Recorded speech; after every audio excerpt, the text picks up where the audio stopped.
Welcome to Families in Action, brought to you by your hometown station, KHTS AM 1220. I'm Bob Sheritz, and also brought to you by Action Parenting Support Program, who meets every Tuesday night at Canyon High School. And we also have a Spanish-speaking parenting support program at Hart High School on Tuesday nights from 7 to 9 p.m. I got a really great show for you today. I'm really looking forward to it. Not because Carrie isn't here, of course, but because we have a great topic. Carrie Quashin sends his best. I'm here flying solo today. He is, with the rest of his family, Kirsten and everybody, welcoming their son home from the war zone. And, like to take a minute to sort of give a shout out for SCV Habitat for Heroes, who does a lot for our vets coming back from the war zone. And, I bet the Quashin family is very excited today to see their son coming home. And, and on that note, I want to really thank all the men and women who serve throughout our country. And it's awesome to see them coming home and to do all we can do to help that transition. And so today we are going to talk about DUIs in the Santa Clarita Valley. And, it was sort of all prompted not only because of the amount of DUIs, but because of an article that came out in the Signal at the beginning of July, and I'll get into that in a minute. But we have two very special guests here today. After our next break, I'll have them introduce ourselves. How you doing today, guys?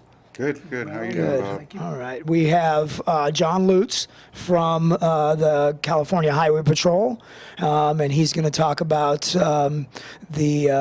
what he's seeing in our valley as far as DUIs. And we also have Gary Schroeder, who works for not only Action, but he works for Safety Consultants, which is a DUI school. What is it exactly up there? Yeah, a DUI school licensed by the State of California Department of Alcohol and Drug Programs, and also approved by the LA County Alcohol and Drug Program Administration. Provides services and treatment for people who have been convicted of a DUI on various levels. And that's one of the many, I don't want to necessarily call it a penalty because it's one of the many things that are in place not only to keep you from getting a second DUI, hopefully you learn your lesson on the first one, but also as a deterrent to others, and we'll get more into that as far as financial costs and time invested and things like that. But, the reason that we do shows like this is primarily to get the message out there that if you are impaired in any way, do not get behind the wheel of a car. We could probably sit here all day long and talk about the various tragedies that go along with driving under the influence. And but what we are going to talk about is the numbers. We're going to talk about the consequences, talk about obviously the tragedies that take place, and maybe John can speak more on a level there. I'm sure he sees accidents and fatalities and things like that more than either Gary or myself. We hear about we get to work with the families afterwards and the aftermath and the ripple effect of making one bad choice, right? Getting in that car while you're impaired. So, but let's start off on a just a more lighter note. How are you guys? How's your weekend? How was your weekend? All right, came back from fantastic. Yeah. I spent the last 5 days up in the beautiful Morro Bay and had a wonderful vacation with my kids and some friends and family, and it was fantastic. And now it's back to work. Back to work, back to the grind. Back to the grind. All right, Gary. Oh, I had a great weekend. A great weekend. Yeah, I went to sober function at the Equestrian Center. It was beautiful. A lot of people, a lot of good fun. And generally relaxed, did some chores around the home, and just had a good time. Yeah, nice. Yeah. Nice. No trouble on our part. We don't have to worry about going out there and drinking and driving, Thankfully. We live in a world of sober and recovering people, and we get to work with them all the time, so we get to see on the other end of it. Sometimes sometimes the unfortunate circumstances of getting a DUI and ending up in the places that we end up in, the accidents and things can have sort of a positive ending. They end up in our treatment centers a lot of times and get to change their lives and not do that anymore. So, yeah. Morro Bay, you played golf up there? I did. Yeah, beautiful. Not well, but I did. Well, right. Yeah. Yeah, beautiful, beautiful area. And so, on that note, we'll go ahead and take a break. And this is Families in Action, and we'll be back in a few minutes. Scratch Golf Accelerated, Santa Clarita's unique indoor golf training and fun center. We have great programs for kids and adults of all levels. Rain or shine, we're here to improve your golf game and have fun doing it. It's great to practice with just the girls at Scratch. We enjoy playing in the adult league at night. It's a great time. And they make it so much fun for the kids too. We love Scratch! Come see us at Scratch.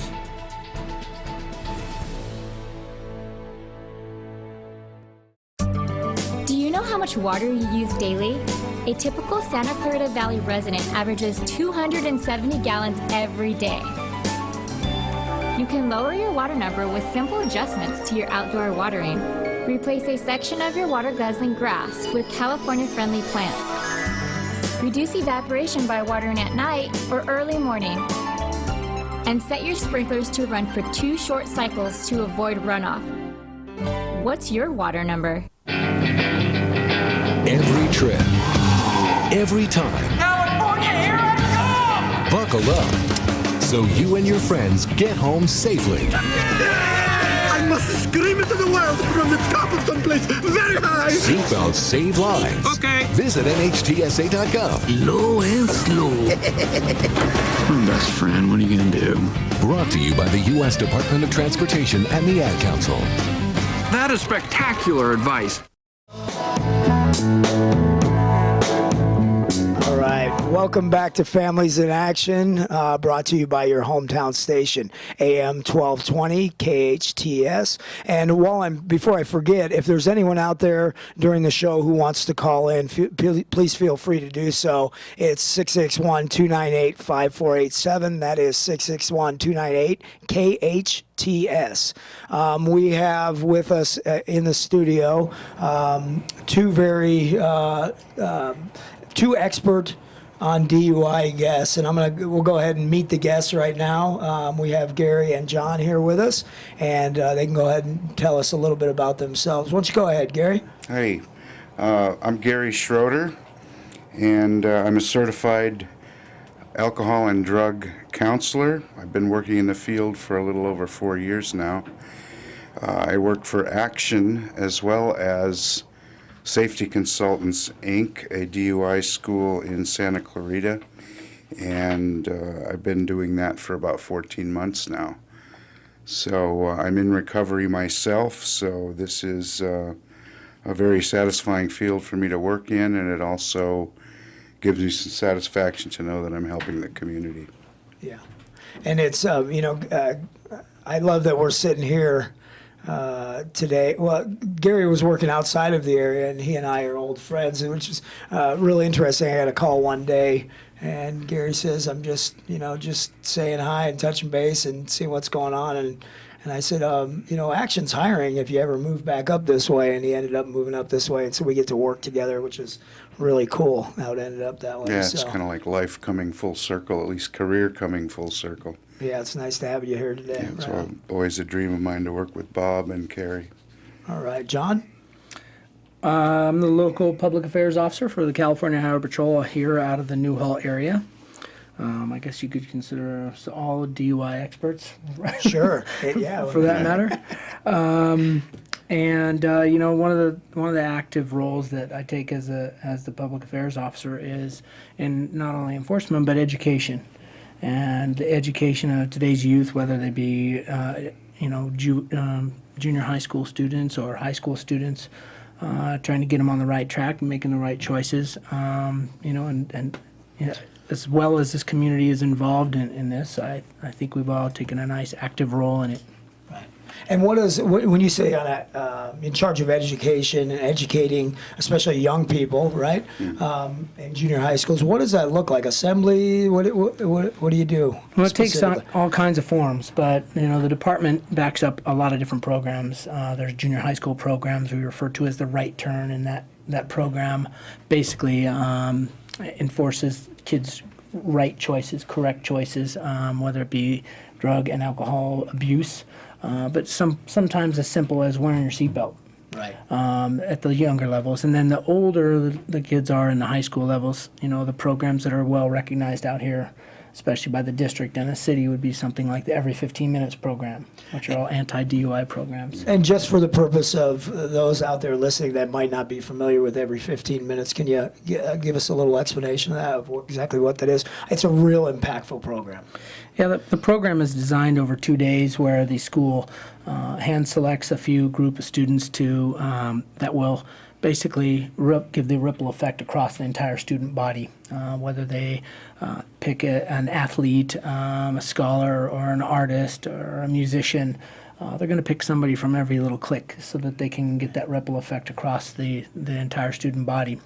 And the statistic for fatals in young drivers used to be every 15 minutes. Luckily, it's not that bad anymore. However, the educational component of the program is very helpful, and they go through a stage of a crash, a stage of a drunk driver getting arrested. They get to actually see how much of an impact the program really has. Their parents get notified as if they were involved in a fatal collision, et cetera. So the emotional impact for these kids is pretty strong. But the grip of the program relies upon those kids, those students, talking to other students, because they hear it from us. They hear it from law enforcement. They hear it from their parents. They hear it from teachers all the time. But when you have your best friend saying, hey, I didn't know how idiotic I was, or how many bad choices I've made, and I didn't know how much risk I was putting myself, my family, my brothers, or other people at. When they hear that message, that is where the impact comes from. Yeah, that's awesome. So they actually roll. So you pick the number of students, and they actually role play an accident, a DUI, and then the ripple effect, and then the parents are notified and all. Correct. Yeah, and a 2-day component. I heard. I've heard some stories about when that program first started. It was, and not that it's any less impactful now, but at first it was almost like it had never been done before. And the parents, when they're notified, and they know it's coming already, but still, they're notified at the door that their young Johnny or whoever just got in a fatal car accident, and it's just the tears come and they fall to the floor. I mean, it's really, really emotionally impactful. And they know the program's coming. They know the door knock is coming. It's all part of the program, but those words and the officer driving up, it just has a little bit of a different punch to it. Yeah. And the other side of that, hearing it student to student, hearing it from their peers is just incredible. And we get to do that. In fact, I was at Hart High School this morning doing a class presentation, and it was just simply bring some young folks, 18-year-olds, to talk about what alcohol and drugs have done in their life, and they can hear each other where they can't necessarily hear us, right? Correct. So, yeah, good stuff. All right, so when we come back, let's get into some numbers and look at the effects of DUI in our valley here, and then we'll talk about what we can do and what we are doing to help curb those numbers and hopefully make a difference here. So this is Families in Action, brought to you by your hometown station, AM 1220. Hello. Yes. Can I ask a few questions about the apartment on Park Street? What was your name? My name is Juan Hernandez. It's been rented. Oh, it's gone. Hello, my name is Sanjay Kumar. I am calling about the apartment on Park Street. It's not available. Not available? Hello, my name is Tyrone Washington. I'm calling about the apartment on Park Street. Just been rented. Hello, I am Chen Ling. My name is Khalid bin Ali. I'm Tuan Vo. Hello, my name is Moshe Goldberg. I use a wheelchair. It's gone. Not available. All right. Thank you. Yes, hello, my name is Graham Wellington. I'm calling about the apartment for rent on Park Street. Is that still available? Yes, it is. Oh, it is? Yes. Really? Housing discrimination is illegal. If you think you've been a victim because of your race, color, national origin, sex, religion, disability, or family status, call us. Fair housing. It's not an option. It's the law. They come back to parades, high school bands, and celebrations. We welcome them with open arms as heroes. Their tours of duty are behind them. Their challenges are not. Many will spend longer coming back from the war than they spent in the war, retraining, searching for jobs, recovering from scars, some visible, some not. Find out what you can do to help at welcomebackveterans.org. Hi, welcome back to Families in Action, brought to you by your hometown station, AM 1220. I'm Bob Sheritz with Action, and I'm here with my guests, John Lutz and Gary Schroeder. And our topic today was really prompted by an article that came out in the Signal in the beginning of July. And, not that I don't think anybody is really unaware of DUIs and how many there are. I think it's real commonplace to talk about it, and I think people know that that it's not okay to get in the car if you're impaired and go out there and drive in traffic. But every time these sorts of numbers come out and I see it in print, it just sort of brings it all home to me. So I'm just going to read some pieces of this article and so we can get sort of an impact on what DUIs are and what they do and how many there are. So it says here 1 week into July, so this is a few weeks ago, 3 weeks ago, 1 week into July, and already one third of the arrests made in the Santa Clarita Valley have been for impaired driving, statistics show. Compared to the same statistic last July, when more than 100 motorists were arrested on charges of driving under the influence of alcohol or drugs, this July shows the same trend. And if this rate remains the same, SCV will exceed last year's DUI arrests. Before I go further with that, with all we're doing and the checkpoints, you would think it would go down year after year. It's going to exceed last year, according to these numbers, right? Well, it's hard to tell, obviously, because every month is going to change a little bit. Every month is going to be variable, and there are a lot of different variables that are in there. I think the most important message to get out there is a lot of people are still, especially the young people that are in junior high school and high school, they still have this belief that drunk. And you ask any one of them how to describe a drunk to you, and they'll tell you the stumbler, the mumbler, the one who can't speak. It's the education that needs to get out there of an impaired driver, as anybody who is impaired at all is a danger out on the roadway. And that's what most people are getting arrested for, is the drunk driving should be referred to more like impaired driving. And so that's the impact message we're trying to give out to the teens. Those numbers, when the weather is hot, seem to rise a little bit. Right. But the arrests that we're making out there, along with the LA County Sheriff's Department, combined, those numbers are about average as what we're seeing right now. It's hard to tell whether they'll go up or go down. That's about what we see every year. Is that what you're saying? That's about correct. Yeah. And just to clarify on what you were talking about, when we really want to get it to where people in their mind automatically don't think drunk driving or say drunk driving, it's impaired driving. And we see a lot of people that have gotten DUIs as a result of prescription medications, as a result of smoking pot, if I'm sitting out there listening, and I hear that, my head might go to this thing that we hear all the time, right? Well, but it's only pot. How can that affect you while you're driving? You guys have any feedback on that? Well, I'll refer to Gary on this in a couple of minutes, but I think that it's common knowledge out here about impaired driving. Most people are thinking it has to do with alcohol, and they believe that, well, if I'm not over 0.08, I'm not impaired. Right. Well, and he'll be able to tell you that there's two different sections in the vehicle code that refer to drunk driving, as you guys have referred to it. But impaired driving is any prescription medication that is going to affect your driving. It's going to impair you. Marijuana does impair you. It will affect your driving. You can't be driving with it. The same thing with alcohol. And as Gary will be able to tell you some of those issues that we have. Right. Yeah. The two codes that John was talking about, one is for impairment, and the other is actually for testing at a level which is above the California minimum, which is a maximum, which is a 0.08, and that's strictly for alcohol.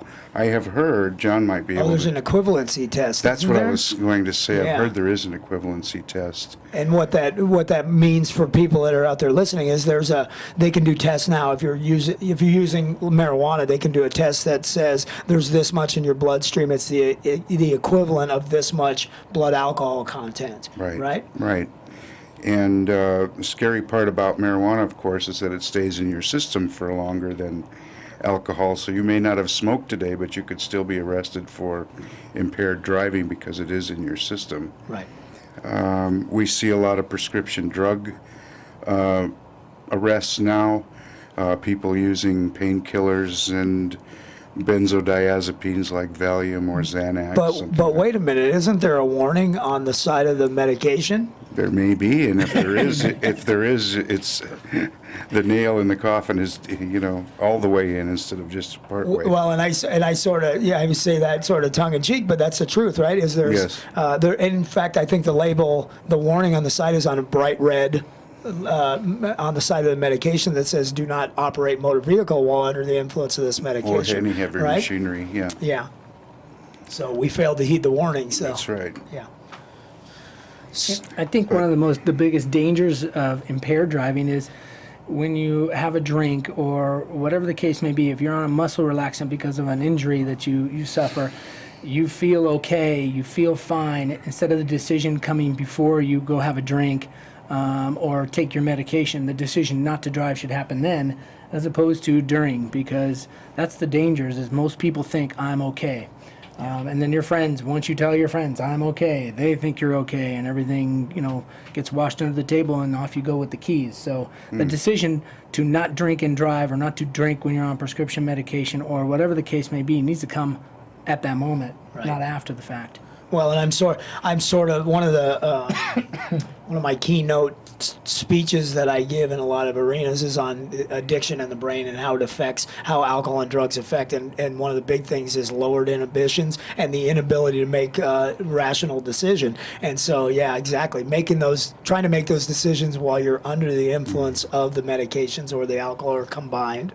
And we'll talk about that combination and how deadly that is when we come back a little bit, but it's just impossible to do that. So make the decision before you go out to the party. Tonight, who's going to be the designated driver? Do I have the number to Safe Rides in my phone? Who's going to monitor whether or not I get in the car? Things like that. So, yeah, make the decisions before. All right. So we got these numbers, and they look like they're about average, but there's a couple of things that play in here. Is I almost want to say that the numbers that we see are the arrest numbers can be reflective on the amount of DUI checkpoints that we have out there, and not necessarily that more people out there drunk driving.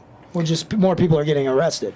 Well, both law enforcement agencies are provided funding for grants, whether it be for speed or seatbelts or DUI. So in a lot of cases, in the Highway Patrol specifically right now, we have a specific grant that allows us to add extra patrols to the 14, for instance, that is directly relating to drunk driving. So that's exactly what they'd be targeting out there. Right. And the same thing happens for checkpoints. So a lot of it's for public education, awareness, and of course, obviously, the enforcement component. Yeah. Well, and they make, and those kind of grants and those kind of extra enforcement make a heck of a difference in terms of numbers of people out there on the road impaired driving. So with that, why don't we go ahead and take a break, and we'll be back with Families in Action. I'm Dan Sturkle, General Manager for Nissan of Valencia. If you like your money as much as the next guy, we say hold on to it. Here at Nissan of Valencia, $99 down delivers any new or used vehicle in stock. Hard to believe? Here's our disclosure. Blah, blah, blah. Total from you, $99. Oh, and blah, blah, blah on approved credit. Bankruptcies, foreclosures, late pays, hey, it's all okay here. We have tons of banks vying for your business. Nissan of Valencia, home to the $99 down delivers. Hope to see you soon. Have have a banana. Eating well and playing go together like best friends. You better believe it. With the food pyramid, the bare necessities of living healthy are easy. Bare necessities, the simple bare necessities. So eat right. Be active. Now move. That's it. And don't forget to have fun. That's the way to be the best You're lots of fun, Baloo. at anything you do. You can go to mypyramid.gov to play some games and find out more. All right, welcome back to Families in Action. I'm Bob Sheritz. This is brought to you by our hometown station, AM 1220, KHTS. And today we are talking about impaired driving in the Santa Clarita Valley and outside of the Santa Clarita Valley. I mean, it happens everywhere. But we like to keep it personal to us and see what's going on in our valley here. A couple of more numbers on here that I noticed was it's one that really caught my eye. It said that with all the DUI checkpoints, 1 out of, scheduled DUI checkpoints announced in advance have on average netted 1 arrest per 100 of motorists stopped, according to the numbers gathered by the local sheriff station and local CHP station. So with public announcement, we know there's going to be a DUI checkpoint. And so just knowing that, I'm going to be careful tonight, right? And even with that, 1 out of 100 has had something to drink coming through the DUI checkpoint. The reason that caught me is that, can you imagine all of them that are not going through that particular street, right? So if maybe my math's off, but if it's 1 in 100 that are out there driving around, and it's probably more than that because the ones through the DUI checkpoints are already sort of forewarned that 1 out of 100 drivers on any given holiday, I think this is holiday statistics, is out there driving around either impaired or overly impaired to be on the road. That's pretty scary, isn't it, guys? Yes, I think so. definitely. Yeah. It's like every stoplight or intersection you come to, you have to think about making sure. I used to, when I taught my daughters about driving, I said, don't ever be the first one into the intersection after a red light. You never know. When it changes to green, just hesitate for a moment before you go through it. It's all about the safety. Right. You know what that says to me, that component of all those people that are stopped in the checkpoint, and so many are arrested and or checked for field sobriety tests, as it tells me that people are still driving through there that believe that they've drank just enough to be under the legal limit and they can still get to where they're going. Right. Which means that somewhere along the line there, they've miscalculated and draws it all the way back to the keys and a drink. They don't belong together. So, and making the plans ahead of time. And planning ahead. Yeah. If that's to know that. I love that, and I'm sure it's a national campaign. I don't think it's just local, that I've seen in the last several years. Buzz driving is is impaired driving, right? And I love that because a lot of people don't understand that. Oh, I've only had a couple.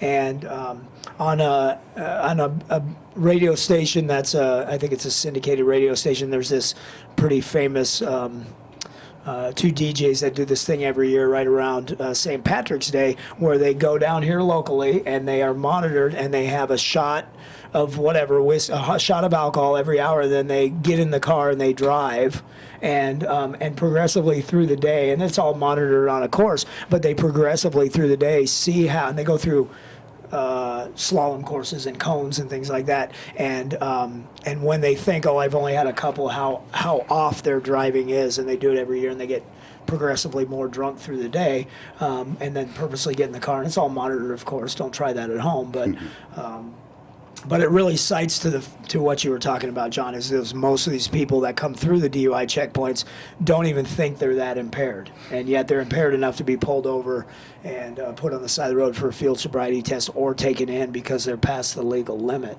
So, which goes back to that perception. In terms of if I can add something to that, Bob, I don't think it just goes back to the perception. The tests have proven out through the years that as levels as low as 0.02 and 0.03. Things like the eyes are affected. You may not even perceive that, and your reaction time obviously follows that would be affected. And at levels of 0.05 and 0.06, so as John was saying earlier, it's not just the level that you're blowing, let's say, it's also the reaction time, which causes that impairment, which is the second factor in the DUI. So wait a minute, let me clarify. 0.05 and 0.06, you're dramatically impaired on reaction time, but isn't that under the legal limit? It is? It is under the legal limit. The only problem is you got to think about all the variables.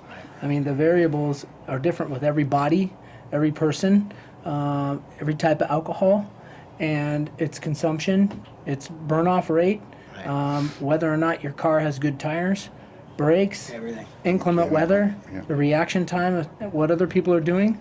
That creates the issue, and that's what creates the crashes and the collisions. We don't refer to them as accidents because they're not accidents. Right. Well, somebody did something wrong and then created that issue. So. And this isn't something that's necessarily a drastic change in the reaction time, but it's just enough to make the difference in a situation where you may need to hit the brake right now.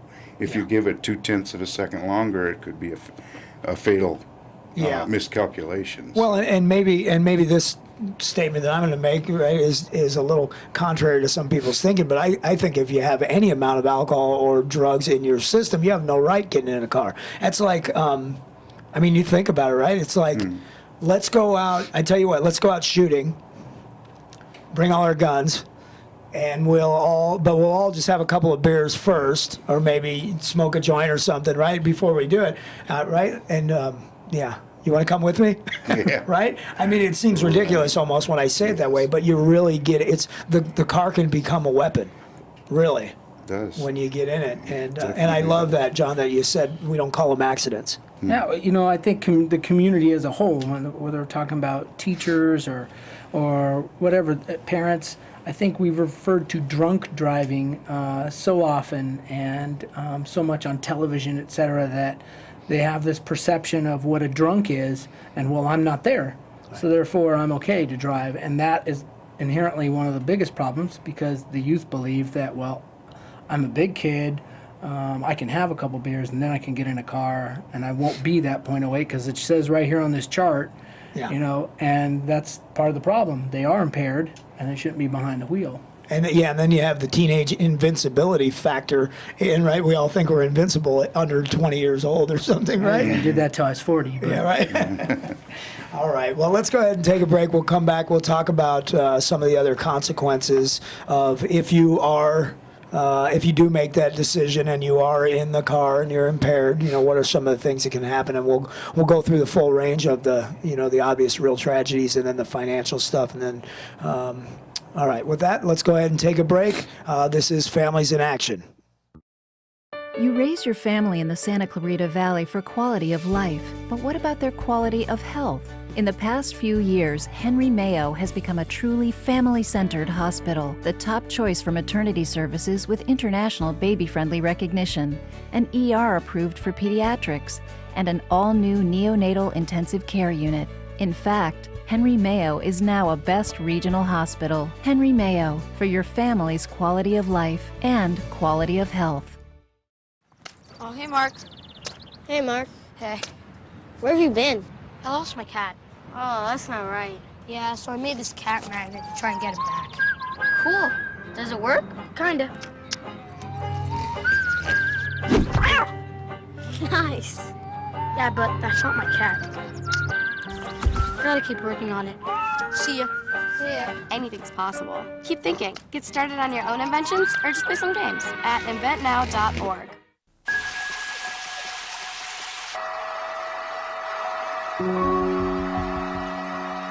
How do you convince a 14-year-old girl that hair doesn't matter?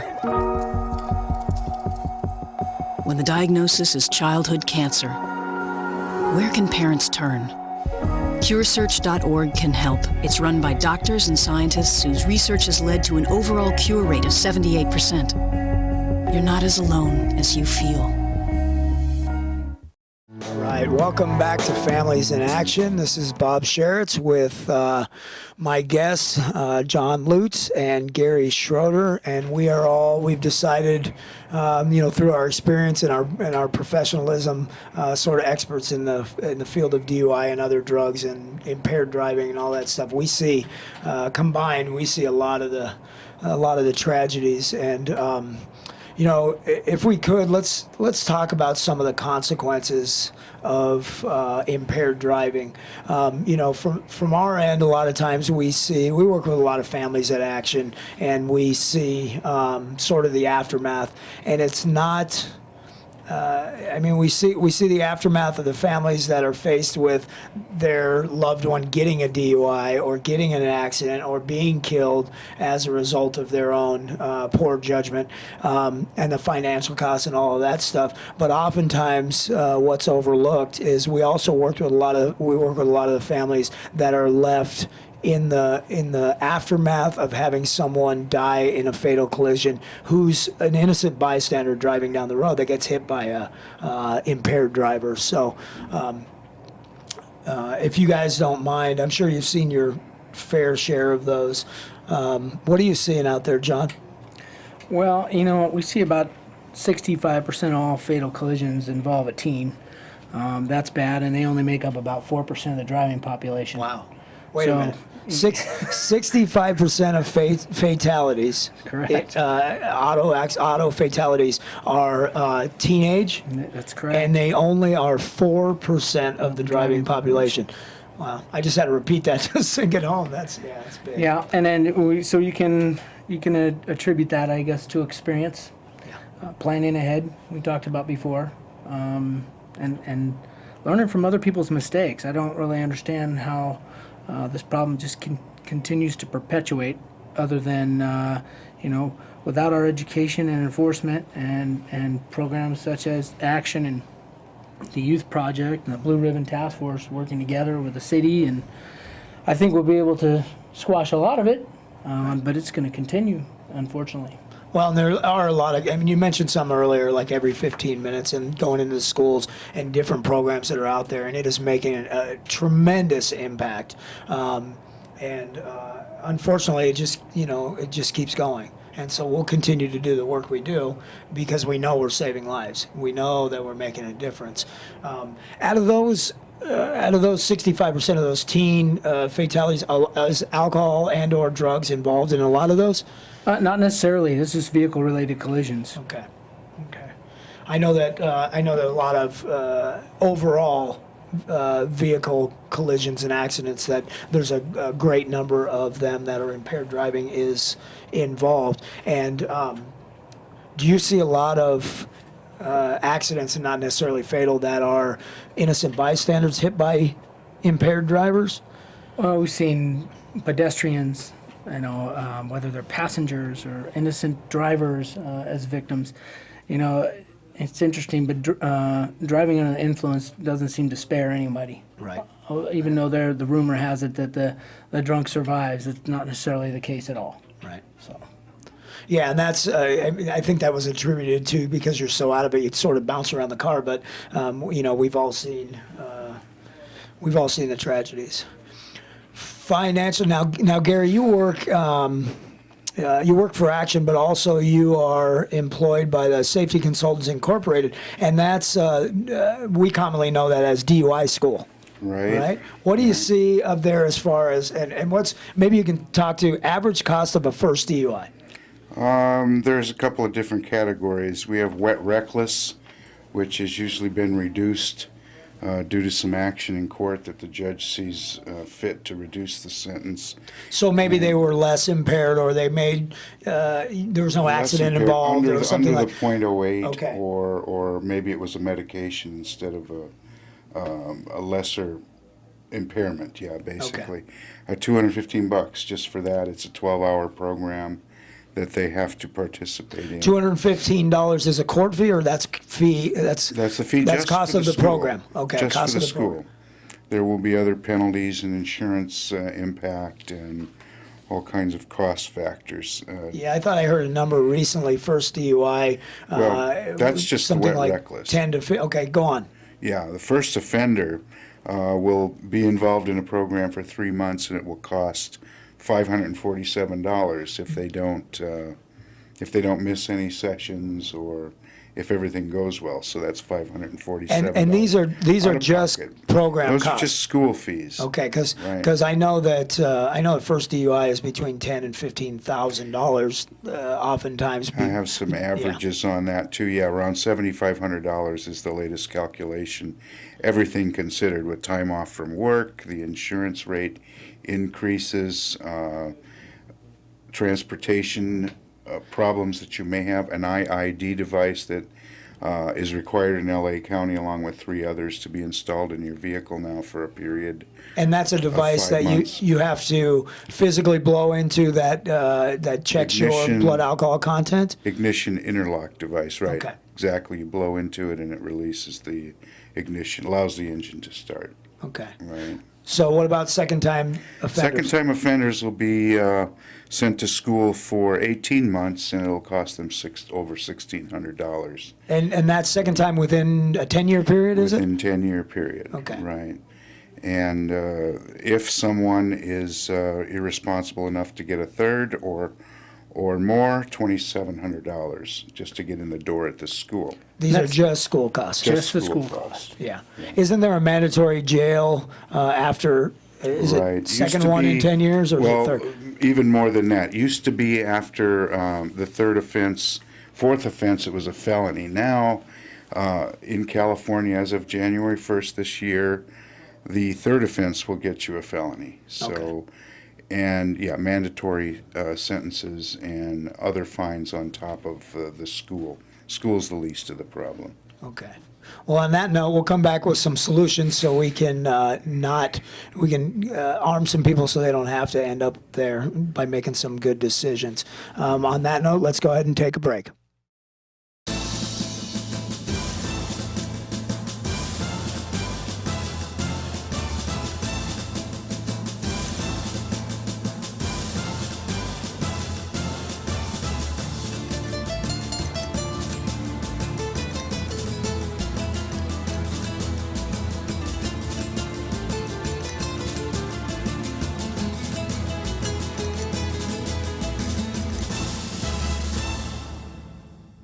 Scratch Golf Accelerated, Santa Clarita's unique indoor golf training and fun center. We have great programs for kids and adults of all levels. Rain or shine, we're here to improve your golf game and have fun doing it. It's great to practice with just the girls at Scratch. We enjoy playing in the adult league at night. It's a great time. And they make it so much fun for the kids too. We love Scratch! Come see us at Scratch.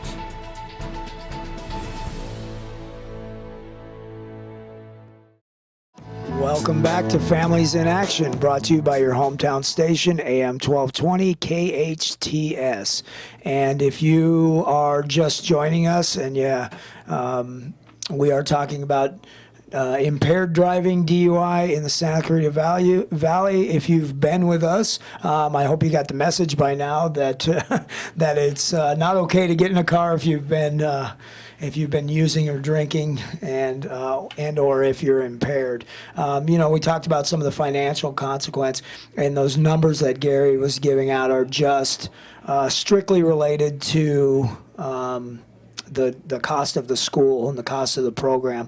It doesn't factor in necessarily lawyer costs or lost work costs, or if you go to jail costs, or and what it really doesn't factor in is emotional costs to the family, strained relations. It's just such a tremendous ripple effect as a result of really one poor choice. And the poor choice, just like John was talking about earlier, doesn't necessarily come in the middle of being impaired, and it comes before you ever make the decision to go to the party. So, let's use this last segment to talk about some of the things that we can do, some of the resources that are out there, and what can we do to make the decision ourselves not to get in the car later on if we're going out to a party. Well, I think the best option is to plan ahead. I mean, you all plan what to wear and where it's going to be and who all is going to be there, I'm sure that you can take a couple extra moments and plan ahead accordingly to not only keep you safe, but keep your friends safe. Right. So just to make it a common practice, you know, it's you were saying that earlier, and it just caught me, is we're going to a party tonight. I'm planning what I'm going to wear. I'm planning who's going to be there. I'm planning where it's at. I'm really excited about it. It's an event to usually celebrate something, and it would be nice to have the automatic is I'm going to plan how am I going to get home. What happens if my drive, the person I go with, is all of a sudden too impaired, or impaired at all, right? What's my alternative? What else can I do? You know, there are. I would be remiss if I didn't mention safe rides.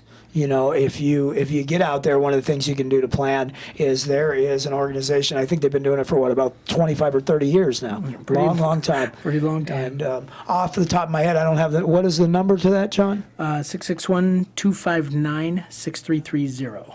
259-6330, and they will, if you're impaired, give them a call to give you a ride, you know, give you a ride home. Gary, what are some of the things you think? Well, I think that the work that Action and John was mentioning about getting out to the schools, informing the younger set, because the numbers are staggering when it comes to the fatalities. I think between the ages of 18 and 25, the major cause of death in that age group is driving accidents. And if drunk driving or impaired driving contributes to that in any way, then anything we can do to inform that age set about that would be helpful. We were at I tell you, a really cool thing, and I think, I'm pretty sure it was SCV Youth Project's baby, is a little thing we did called the Game of Life, right? It was at Canyon High School, and you get a bunch of resources from the community, and I know that John was there, and the Highway Patrol was there, and Action was there, and like the pregnancy, SCV Pregnancy Center was there, the Child and Family was there, a lot of these different organizations, and we got together and we just had these kids come in, and they pick a sort of an issue or a problem out of a hat, and where would you go if you had this problem? And it's so nice to know your resources, and I mean, that's a genius way to do it, and it was nice to be a part of that. But know your resources. What if you get out there and you're too impaired to drive? What do you do then? You know? And what was most surprising to me was it was just as educational for me, I think, as it was them, because they had no idea where to start. Right. They'd have a problem where someone, was drinking and driving and they couldn't get home. Well, where do I go? Who do I tell? They had no idea where to start, and that was educational. Right. Information. Yeah, and it was a great event. It was nice to be a part of that, and so. You know, the big message we want to send home today, guys, we got a couple of minutes left. Anything you want to put out there to the listeners? Don't drink or use and drive. Yeah, right. That's the big message. Even if you think you haven't had too much to be over the legal limit, right? Right. And just plan ahead. That's the easiest result. It's the easiest effect. And of course, you look out for your brother.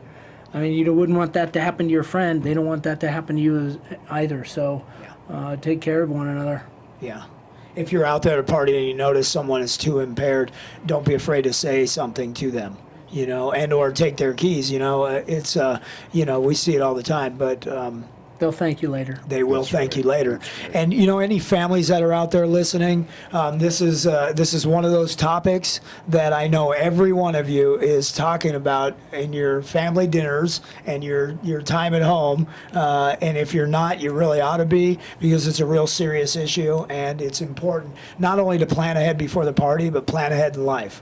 Let's start talking to our kids when they're in elementary school about the dangers of impaired driving, the dangers of drinking, the dangers of using drugs, and what they can do if them or their friends do have a problem. So, I hope we made an impact on somebody out there, and certainly we can bring those numbers down, not only in and outside of the Santa Clarita Valley. So, on that note, thanks for letting us be here today. Alex Urbina is coming up next. Alex Urbina and Life Leadership It is an awesome show. Don't forget to be here and listen to it.